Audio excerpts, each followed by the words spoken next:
जी उन्होंने अगर थोड़ा सा विरोध किया तो उनके घर में ज़बरदस्ती ढुक के उनको गाली गलौज कर दिए।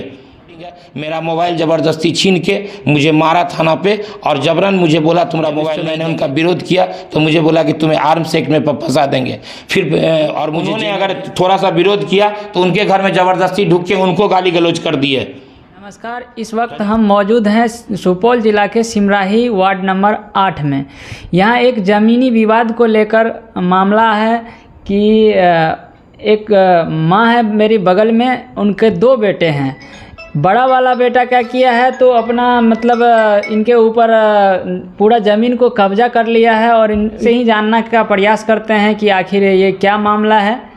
तो कैसे क्या हुआ आपके साथ? बड़ा बेटा मेरे साथ बदमाशी किया। बड़ा बेटा मेरे साथ बदमाशी किया, बदमाशी कर रहा है। तो मारा था हमको, पूर्व में हमको मारा पिटा था। जो कि केस न्यायालय में तब हम केस किए थे।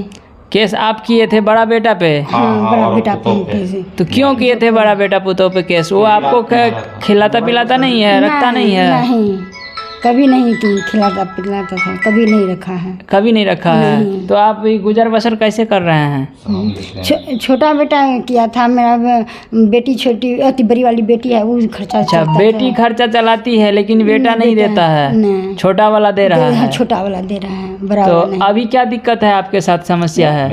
मेरे पति का तबीयत खराब है, कोई इलाज नहीं करता है। क्या हो गया है पति को? किडनी एगो फेल हो गया है। किडनी फेल हो गया है। इलाज के लिए पैसा नहीं है? नहीं, पैसा नहीं है इलाज के लिए। तो आप क्या करना चाहते हैं? वो आपके ज़मीन बेचना चाहते हैं बाजार पर। बाजार पे ज़मीन है, उसको बेचना चाहते हैं? वहाँ पर बड़ा बेटा रहता है ऐसे। अच्छा, तो वो क्या हो रहा है, नहीं बेचने दे रहा है? नहीं। क्या कह रहा है कि हमसे मुझे हम लेंगे, हम लेंगे। हम जाते हैं तो वहाँ मारता है। जाते हैं, मारता है पिटता है। अच्छा, तो अब आप क्या चाहते हैं कि ज़मीन बिक जाए? हाँ, बिक जाए जी। तो फिर हम एक सवाल करना चाहेंगे, अगर आप ज़मीन को बेच दे रहे हैं तो फिर आपका बेटा कहाँ रहेगा? 3 जगह बांट देंगे, अपना पैसे को बांट दीजिएगा। हाँ। इलाज करवाइएगा। हाँ। तो जैसा कि सुना आपने, एक बूढ़ी माँ की कहानी, इनके बेटे से परेशान है ये और इनका पति का तबीयत खराब है, फिर पैसा का किल्लत है। अब बगल में एक छोटे लड़का है माँ की, और इनसे भी जानकारी लेते हैं कि आखिर ये मामला आपसी भाई विवाद में क्या क्या है। क्या नाम हुआ आपका? सन्नी कुमार भगत। क्या वजह है आपके यहाँ? क्या सर, एक्चुअली यहाँ पर पहले हम ये मकान मैंने अपना निजी मकान लिया था, तो इस मकान में हम सहरसा में रहते थे। तो मेरे माँ बाबूजी और वो रहते थे यहाँ पर, उनको रहने के लिए दिए थे। बट वो इतना ज़्यादा बदमाशी करता था, मेरे माँ बाप को मारता था। तो जब मुझे पता चला तो मैंने आया यहाँ पर, तो वो मुझ पर झूठा आरोप लगाकर मुझे केस में फंसाने का कोशिश किया कि ये ज़मीन किसी तरह मैं हड़प लूँ। तो फिर मैंने सुपरविज़न हुआ, जो कि केस खारिज हो गया, वो झूठा केस साबित हो गया। और इनके बाद फिर ये लोग वहाँ गया, वहाँ जाने के बाद सर ये इतना ज़्यादा बदमाशी कर रहा है। अभी वहाँ पर आगे में मकान मैंने बनाया, पीछे भी मकान, वहाँ भी मेरा ही मकान बनाया हुआ है।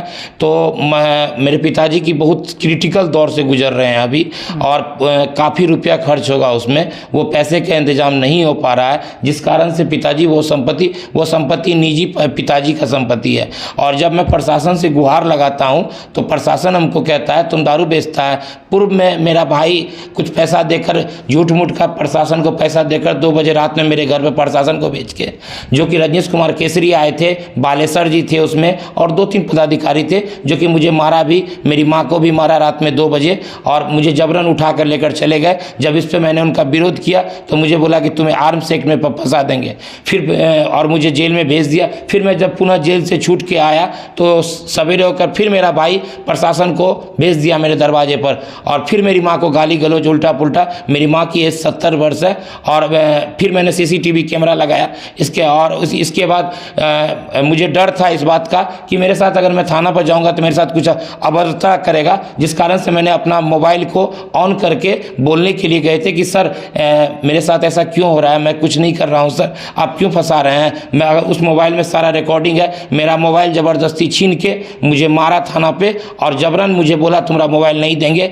मैंने पूरे समाज को बोला, समाज ने उसको बोला कि मोबाइल आप उसका दे दीजिए। उस मोबाइल में मेरा रिकॉर्डिंग है, जो मैंने बोला है और जो उन्होंने बोला है उस वो मोबाइल का जांच किया जाए और वहाँ का CCTV का फुटेज चेक किया जाए। मेरी माँ अगर कंप्लेन करने जाती है तो मेरी माँ को बोलता है तुम दारू बेचवाती हो, तुम रंडी हो। अभद्रता का व्यवहार किया जाता है रजनीश केसरी द्वारा। और जब उसको फ़ोन करते हैं हम कि सर ये प्रॉब्लम है, तो रखो अभी मैं बात नहीं कर सकता हूँ, मैं अभी बिजी हूँ, मैं फ़ोन नहीं कर सकता हूँ, मैं 107 लगवा दूंगा, तुम्हें आर्म्स गेट में फंसा दूंगा, मैं तुम्हें बर्बाद कर दूंगा। बार बार रजनीश केसरी मुझे टॉर्चर कर रहा है। मैं या तो सुसाइड करना चाह रहा हूँ माँ बाप के लेकर, मेरा माँ बाप बहुत परेशान है, मैं परेशान हूँ, मैं एक अनमैरिड हूँ, मेरी इज्जत के साथ खिलवाड़ किया जा रहा है समाज में। अच्छा, तो रजनीश केसरी जैसे यहाँ के बड़ा बाबू हैं, जी थाना सर, प्रभारी हैं, जी सर, ये आपके मामला को सुन नहीं रहे हैं? नहीं, मैंने 29 तारीख को आवेदन माँ के द्वारा जब लगवाया, वहाँ पर वो आवेदन लेने से मना कर रहे थे। बहुत प्रेशर के बाद आवेदन लिए और उसके बाद मैंने 20 बार फ़ोन किया। मेरी माँ जब गई आवेदन के विषय में कहने के लिए तो उनको बोलते हैं तुम दारू बेचवाती हो, अब केस करने आती हो, आवेदन देती हो। अभद्रता का लेडीज़ के साथ अभद्रता व्यवहार करते हैं। 2 बजे रात में जिस दिन मुझे उठाया गया, अगर मैं शराब बेचता हूं तो मेरा वो फिंगरप्रिंट्स होगा ना उस बोतल पे, वो फिंगरप्रिंट्स जांच करवाया जाए। मैंने SP साहब के पास भी गुहार लगाया है, फोन किया। उस दिन शराब कहाँ से पकड़ाया था? वो शराब इस एरिया में कहीं नहीं पकड़ाया था। वो अपना माल खाना से माल लेकर आता है और फंसा कर भेज देता है।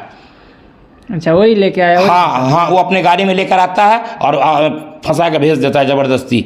अगर वो दारू मेरा होगा तो उस दारू पर मेरा फिंगरप्रिंट्स होगा ना। पूर्व में भी सर इसी तरह मुझे दूसरा बार ये भेजा था, पूर्व में भी इसी तरह जबरन आकर मेरे घर में रख दिया शराब को, बोला ये शराब तुम्हारा ही है। वो उसका कहने का अर्थ है कि वो ज़मीन तुम उनको दे दो। वो मेरे भाई के साथ मिला हुआ है और जिस कारण से पूरा समाज, अगर आपको नहीं पता है तो पूरे समाज से पूछ लिया जाए। तो एक सेकंड, हमारा एक सवाल है कि अगर आपके साथ प्रशासन गलत कर रही है तो यहाँ आपका समाज क्या कर रहा है? समाज में तो इंसान है, आदमी है। समाज ने बहुत कोशिश किया। मेरा समाज ने, राजन जी ने सपोर्ट किया। मेरे सामने में टीचर हैं, वो दोनों वाइफ हस्बैंड, उन्होंने वीडियो बनाया था। चेयरमैन होंगे, जिला परिषद होंगे, चेयरमैन साहब ने भी नहीं बोला। और सामने में मास्टर साहब है राजन जी, उन्होंने अगर थोड़ा सा विरोध किया तो उनके घर में जबरदस्ती ढुक के उनको गाली गलौज कर दिए रजनीश केसरी कि तुम शराब रखते हो। तो उसकी वाइफ को अभद्रता के साथ व्यवहार किया गया। अगर आपको नहीं पता है, चलिए राजन मास्टर से भी आप इंटरव्यू ले लीजिए, राजन झा से। उनके साथ अभद्रता किया गया। रात के 2 बजे उनके घर में गेट में खुलवा कर उनको गाली गलौज दिया गया। मेरा मोबाइल अभी तक उनके कब्जे में रखा हुआ है। मेरा मोबाइल में उसको वो वीडियो बना हुआ है, वो वीडियो का जांच किया जाए। अब क्या चाहते हैं? अब आप क्या चाहते हैं? अब हम चाहते हैं कि रजनीश केसरी से वो ज़मीन खाली इमीडिएटली करवाया जाए, अन्यथा मैं केस करूंगा, आगे सुप्रीम कोर्ट जाऊंगा, हाई कोर्ट जाऊंगा। मैं पूरे समाज से एक ही विनती करता हूं, प्रशासन महोदय से विनती करता हूं कि इसका निष्पक्ष जाँच हो। अगर मैं दोषी पाया जाऊँ तो मुझे सज़ा दिया जाए, अगर मैं निर्दोष हूँ तो मुझे बख्श दिया जाए।